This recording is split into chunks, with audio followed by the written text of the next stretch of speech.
بسم اللہ الرحمن الرحیم والصلاة والسلام علی رسولہ الکریم وعلی آلہ وصحبہ اجمعین۔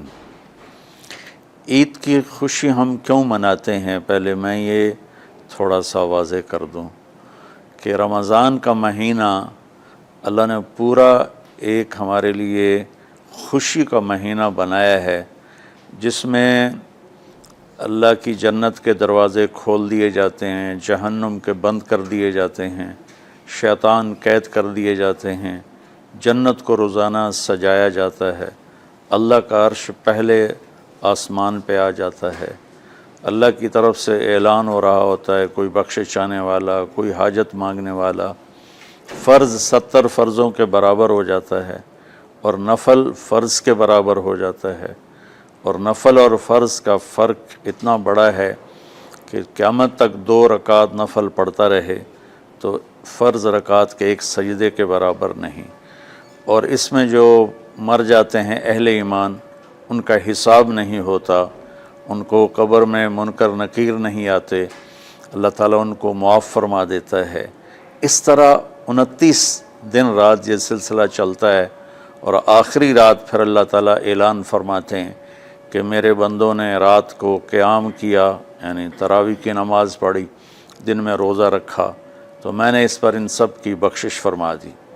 تو اس خوشی میں پھر ہم سب مل کر اللہ کی بارگاہ میں شکرانے کے مل کر 2 نفل ادا کرتے ہیں اور اللہ کا شکر ادا کرتے ہیں کہ یا اللہ تیرا شکر ہے، تو نے ہمارے گناہوں کو معاف فرمایا، جہنم کو ہم پہ حرام کیا، جنت کو ہم پہ واجب کیا۔ اصل تو عید کی خوشی کی یہ وجہ ہے۔ باقی جو اداسیاں ہیں، ڈپریشنیں ہیں، اس کی وجہ آپس کی محبتوں کا کم ہو جانا ہے، اور دنیا کی ایسی دوڑ جس نے اپنے آپ کو بھی بھلا دیا ہے، اور آپس کی نفرتیں ہیں، اور آپس کے بغض حسد ہیں، ان منفی جذبوں نے ہماری خوشیوں کو دھندلا دیا ہے، ورنہ رمضان کا ہر لمحہ خوشی کے لیے ہے، اور عید اس کی پیک ہے، اور پوری زندگی اللہ راضی ہو رہا ہو تو خوشی ہی خوشی ہے۔ ہمیں اپنے ملک سے، اپنی نسل سے آپس کی نفرتیں، حسد، بغض یہ مٹانے ہوں گے، تب جا کر ہمیں حقیقی خوشیاں حاصل ہوں گی۔ آپ عید کے لیے غسل فرماتے تھے اور اپنے کپڑوں میں سے اچھے کپڑے منتخب فرماتے تھے، اور فجر کی نماز کے بعد آپ اشراق نہیں پڑھتے تھے اس دن۔ باقی آپ کی ساری زندگی کا معمول تھا کہ فجر کے بعد آپ اشراق پڑھتے تھے، لیکن اس دن آپ اشراق نہیں پڑھتے تھے۔ غسل فرما کے پھر کچھ کھا کے، کوئی میٹھی چیز، کھجور ہی عام طور پر ہوتی تھی، کھجور کھا کے پھر آپ عیدگاہ کی طرف تشریف لے جاتے تھے، اور پہلے نماز پڑھاتے تھے، پھر خطبہ ہوتا تھا، اور اس کے بعد جس راستے سے آپ جاتے تھے اس راستے کو چھوڑ کر پھر اور راستے سے گھر واپس آتے تھے، پھر وفود سے ملاقات کرتے تھے، سرداروں سے، صحابہ سے ملاقات کرتے تھے، اس میں کچھ کھانوں کا اہتمام بھی ہوتا تھا۔ اس طرح ایک عام روٹین کی عید ہوتی تھی آپ کی، ملاقاتیں کرنا، کھانوں میں جانا، اور اچھے کپڑے پہننا، سب کو خوشی سے ملنا۔ یہ عید الفطر پر آپ کا یہ معمول تھا۔ اسلام جاوید بھائی 2 چیزوں کا مجموعہ ہے، ایک اللہ کا حق ہے جو عبادات کی شکل میں ہے، اور ایک اللہ کے بندوں کا حق ہے جو اخلاقیات اور معاملات اور معاشرت کی شکل میں ہے۔ یہ دونوں کمپلسری پیپر ہیں، دونوں لازمی پیپر ہیں، ان دونوں میں پاس ہونا ضروری ہے۔ میری نماز اچھی ہے لیکن میری دکان پہ جھوٹ ہے، تو نماز اس جھوٹ کی کمی کو پورا نہیں کر سکے گی۔ میری دکان پہ سچ ہے لیکن میں نماز نہیں پڑھتا، تو میرا یہ سچ بولنا میرے نماز کی کمی کو پورا نہیں کر سکتا۔ اللہ کے نبی نے دنیا سے جاتے ہوئے 2 لفظوں میں سارا دین بتا دیا تھا۔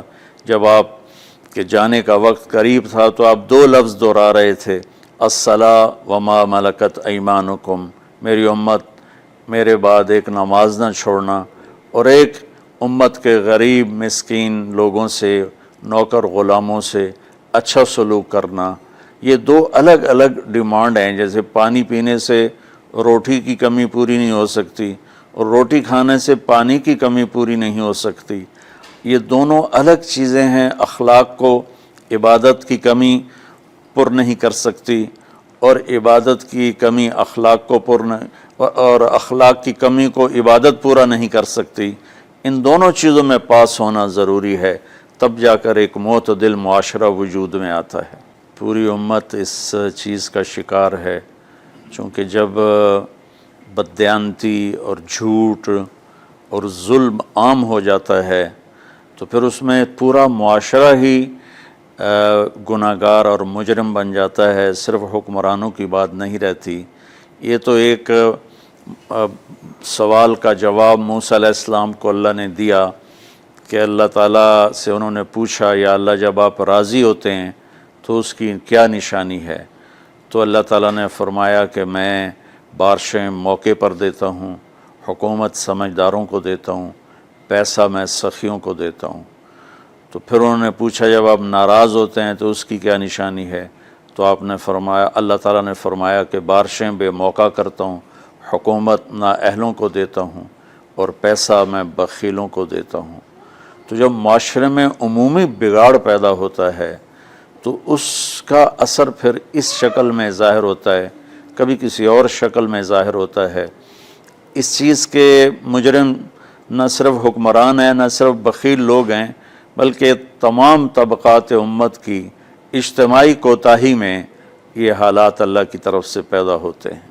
اس میں ہم سارے ہی ایک دوسرے کو مجرم ٹھہرانے کی بجائے اپنے اپنے گریبانوں میں جھانک کر دیکھیں کہ تجھے کیوں فکر ہے اے گل دلِ صد چاک بلبل کی، تو اپنے پیرہن کے چاک تو پہلے رفو کر لے، وفی انفسکم افلا تبصرون۔ ہر آدمی اپنے عیب دیکھے، اپنی کمیاں دیکھے اور انہیں دور کرنے کی وہ کوشش کرے، تو پھر ایک خوبصورت معاشرہ تشکیل پا سکتا ہے۔ کہ میں اس عید کے خوشی کے موقع پر اپنی قوم سے ہاتھ جوڑ کے اپیل کروں گا کہ جھوٹ بولنا چھوڑ دیں، دھوکہ دینا چھوڑ دیں اور ظلم کرنا چھوڑ دیں۔ مذہبی نفرت نے ہمیں تباہ کر دیا، سیاسی نفرت نے ہمیں تباہ کر دیا، صوبائی قومی نفرت نے ہمیں تباہ کر دیا، آپس کی رنجشوں کی نفرت نے ہمیں تباہ کر دیا۔ میں ساری قوم کے سامنے جھولی پھیلا کر چاروں صوبوں کے رہنے والوں سے اور ہر مکتب فکر سے متعلق اہل ایمان سے یہ درخواست کرتا ہوں کہ آئیں ہم سچائی کو اپنا ساتھی بنائیں اور دیانتداری سے اپنے آپ کو آراستہ کریں اور انصاف کا ساتھ دیں، نہ ظالم بنیں نہ ظالم کا ساتھ دیں۔ ایک حدیث سنا کے بات ختم کرتے ہیں۔ میرے نبی وضو فرما رہے تھے تو صحابہ آپ کے وضو کا پانی گرنے نہیں دے رہے تھے، نیچے سے لے کر کوئی پی رہا تھا، کوئی منہ پہ مل رہا تھا۔ تو آپ نے فرمایا ما یحملکم علی ھذا، یہ کیا کر رہے ہو؟ وہ کہنے لگے یا رسول اللہ، اللہ اس کے رسول کی محبت میں کر رہے ہیں۔ تو آپ نے فرمایا میں تمہیں بتاتا ہوں اللہ اس کے رسول سے محبت کرنے والا کون ہوتا ہے۔ فَلْيُسْتِقِ الْحَدِيثَ اِذَا حَدَّثَ، اللہ رسول سے محبت کرنے والا وہ ہوتا ہے جو ہمیشہ سچ بولتا ہے۔ فَلْيُؤَدِّ الْأَمَانَةَ اِذَا تُؤْمِنَ، جو ہمیشہ امانت داری سے کام لیتا ہے، کبھی دھوکہ فراڈ نہیں کرتا۔ فَلْيُحْسِنْ جِوَارَ مَنْ جَاوَرَهُ، اور جو ہمیشہ اپنے پڑوسیوں کے ساتھ اچھا سلوک کرتا ہے، پڑوسی اپنے ہوں، غیر ہوں، مسلم ہوں، نان مسلم ہوں، وہ ان کے ساتھ اچھا سلوک کرتا ہے۔ یہ تین نشانیاں ہیں عشق رسول کی۔ یہ تین باتیں میری قوم اپنا لے تو یہ اندھیرے اجالوں میں انشاءاللہ تبدیل ہو جائیں گی۔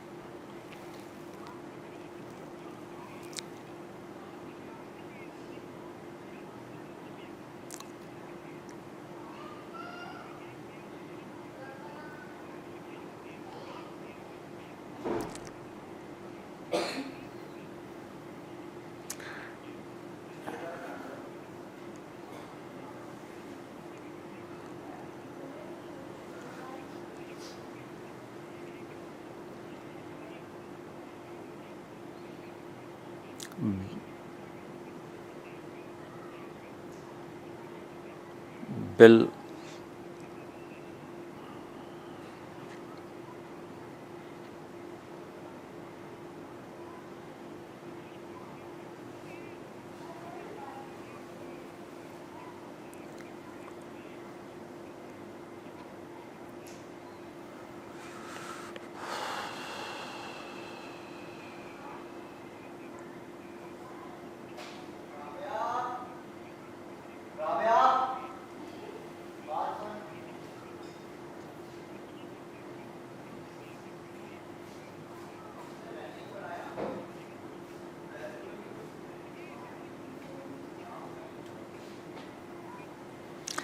امید تو کبھی چھوڑنی نہیں چاہیے.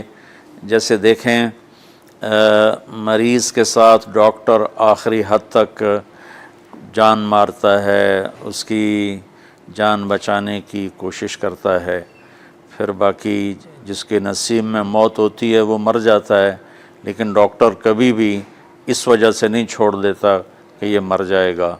تو ہم اللہ کی رحمت سے بالکل نا امید نہ ہوں، مایوس نہ ہوں. مجھے اللہ کی ذات سے بہت امید ہے. ہمارا جو اس وقت قائد ہے اسے سیاسی بیان نہ سمجھا جائے اللہ کے واسطے. میں ایک پاکستان کا شہری ہونے کی حیثیت سے اپنا تجزیہ پیش کر رہا ہوں. غلط بھی ہو سکتا ہے، صحیح بھی ہو سکتا ہے. وہ بہت مخلص محنتی آدمی ہے. تو مجھے اللہ کی ذات سے امید ہے اگر ہم سب مل کر ساتھ دیں سچائی کا، دیانتداری کا، انصاف کا، اور آپس کی نفرتوں کو مٹا دیں تو انشاءاللہ ضرور صبح ہوگی. کوئی وجہ ہی نہیں کہ صبح نہ ہو.